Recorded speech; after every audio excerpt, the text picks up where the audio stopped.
Hello everyone, it's your Sunday. Pinadalhan tayo ng Good Day Coffee at agad-agad natin siyang bubuksan. Talagang buksan na natin! Ate, open ko na to siya! Let's open it. Laro! May kape siya!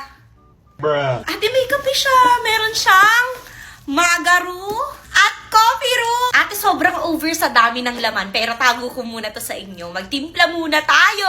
So, let's timpla! So, ang tinitimpla ko is yung Good Day Latte nila. Okay, let's try it. A round of applause!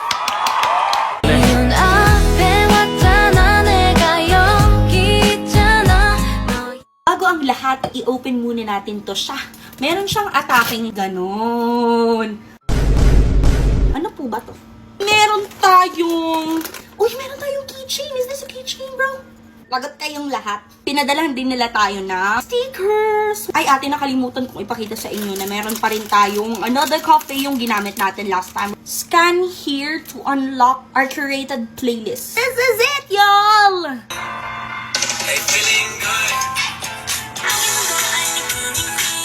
Ayan. Click natin yung play. Ay, ganun! Ayun. And meron din silang personality quiz. Oo, ang pinaka sobrang inaabangan ko. Sana secret. Gusto ko ng secret. Please. 3, 2, 1. Ate! Si Fumi! Oh, si Fumi!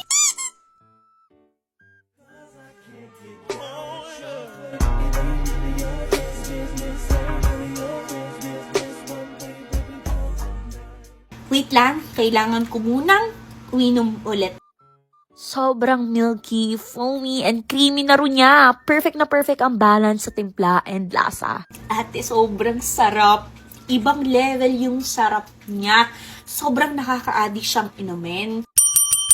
At saka mga ate, wag na wag niyong kakalimutan na abangan itong GDGV or Good Day Good Vibes University Innovation. As in, sobrang daming ganap ate. Meron silang food trucks, meron silang DJ Vibe Station, at meron silang karaoke challenge, at marami pang games. Make sure na pupunta kayo ate ha. Pumunta talaga kayo para makakuha rin kayo ng mga super cutesy na plushie like that. So ate, make sure mo na check on their bios to keep updated on the tour stops and their dates. Good day, good vibes!